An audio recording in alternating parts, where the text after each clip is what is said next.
j'espère que tout le monde va bien aujourd'hui. Bonjour à vous. Et aujourd'hui, je vais parler de ce que j'ai intitulé le comble de la méchanceté. Qu'est-ce que c'est que le comble de la méchanceté? C'est se réjouir du malheur des autres. Ça, à mon humble avis, c'est le comble de la méchanceté. Et on est dans 2 Samuel 16 aujourd'hui, et on va voir un homme qui se réjouit du malheur de David. C'est Shimei. À partir du verset 9, à partir du verset 5, on est dans 2 Samuel chapitre 16, la Bible dit: David était arrivé jusqu'à Bachorim, et voici, il sortit de là un homme de la maison de Saoul nommé Shimei.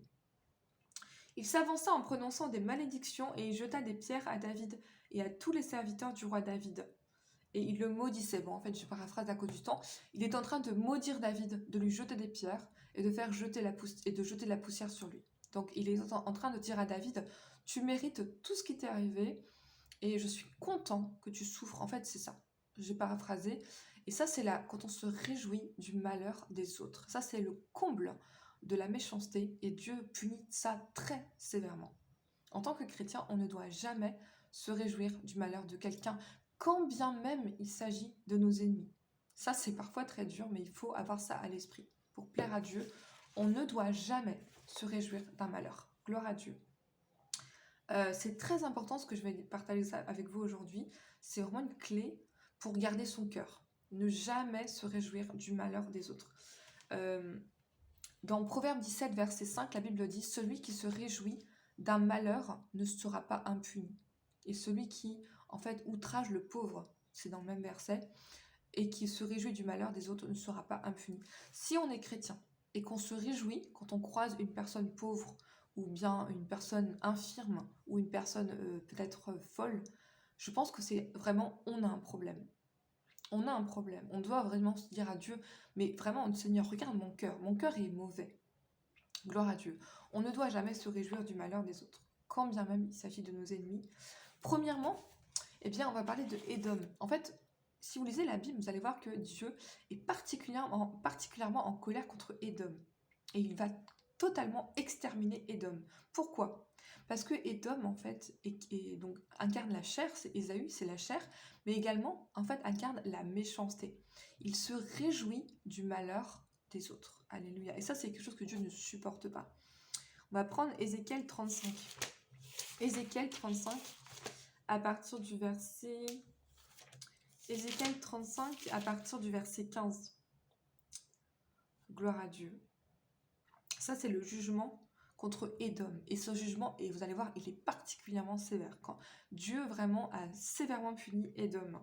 Verset 15, la Bible dit: à cause de la joie que tu as éprouvée, parce que l'héritage de la maison d'Israël était dévasté, je te traiterai de la même manière, et tu seras une solitude, montagne de Séhir, toi et Édom tout entier, et ils sauront que je suis l'Éternel. Donc Dieu punit sévèrement le fait de se réjouir du malheur des autres. Et on le voit en fait, l'exemple d'Édom est parfait. On ne doit absolument pas imiter Édom. Si on est comme Édom, on va finir comme lui.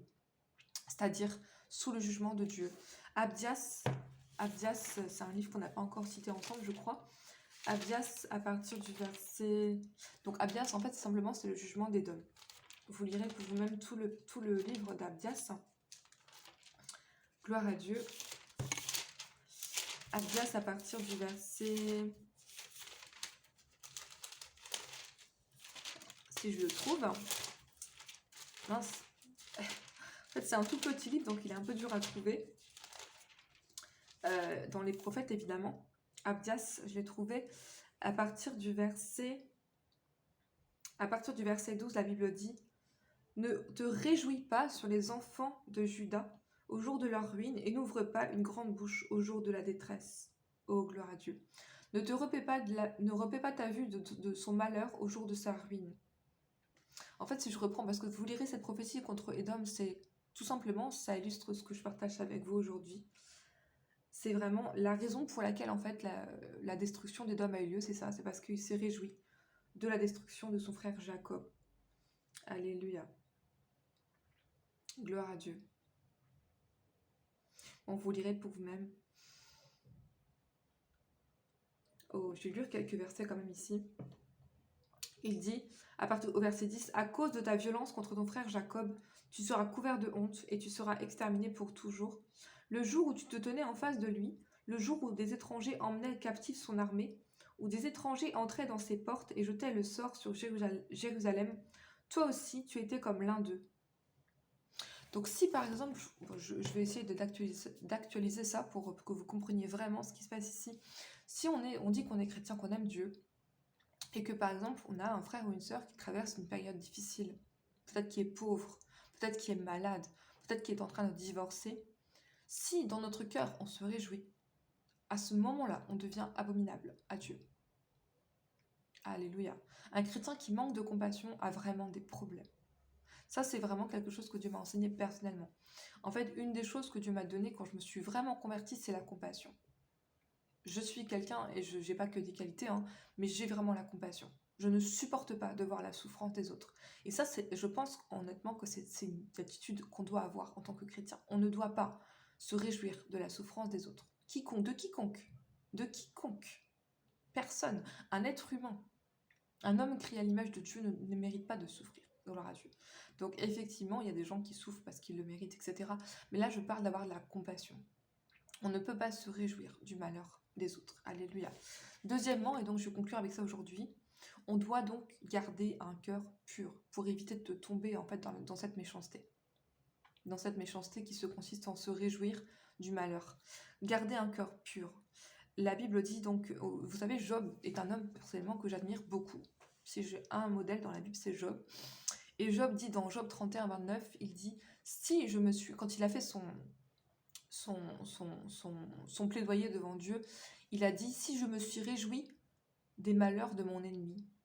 Vous savez, dans Job 31, en fait, Job était en train de démontrer sa perfection à Dieu. Amen. Et il est en train de dire, j'ai aidé les pauvres, j'ai fait ceci, j'ai fait cela. Et là, il dit, je ne me suis jamais réjoui du malheur de mon ennemi.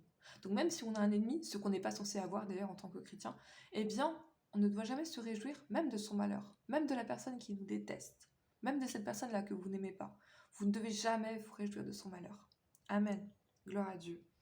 Et donc ça m'amène à ma conclusion aujourd'hui, c'est donc marcher dans l'amour. Parce que vous savez, en fait, les sorciers, les sorcières, c'est de ça qu'elles sont animées. Ils sont animés par la méchanceté, ils se réjouissent. Quand vous trouvez des marabouts, etc., ce sont des gens qui se réjouissent du malheur d'autrui. Ils sont dans la méchanceté. Alléluia. Et nous, chrétiens, nous sommes censés en fait marcher dans l'amour, qui est la plus grande puissance qui existe sur la terre. C'est la puissance de l'amour. Et une des caractéristiques de l'amour, c'est qu'elle ne se réjouit pas du malheur d'autrui. Elle ou il. C'est comme vous voulez. L'amour, en fait, l'amour c'est Dieu. L'amour c'est le caractère de Dieu. Et Dieu ne se réjouit jamais d'un malheur. Alléluia.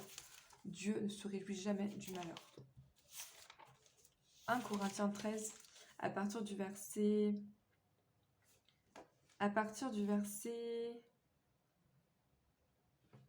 6, la Bible dit, elle ne se réjouit pas de l'injustice. Donc on ne se réjouit pas du malheur. Gloire à Dieu. Ça c'est une loi. Hein. Si on veut plaire à Dieu, si on ne veut pas tomber dans cette méchanceté, en fait j'ai intitulé cet enseignement le comble de la méchanceté, parce que vraiment, si on manifeste ça, c'est que vraiment notre cœur est malade, s'il y a un problème quelque part.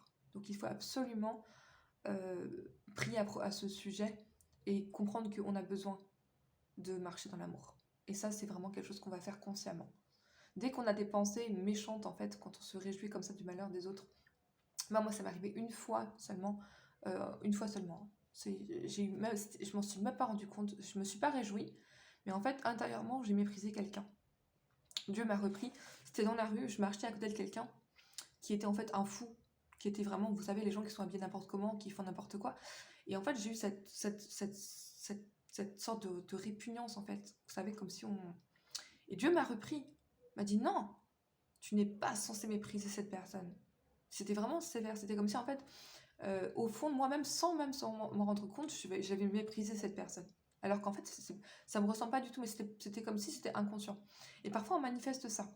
Il faut vraiment se sonder soi-même. Et se dire, non, je refuse d'être comme ça. Gloire à Dieu. Alléluia. Bon, je vous souhaite une très bonne journée et que Dieu vous bénisse.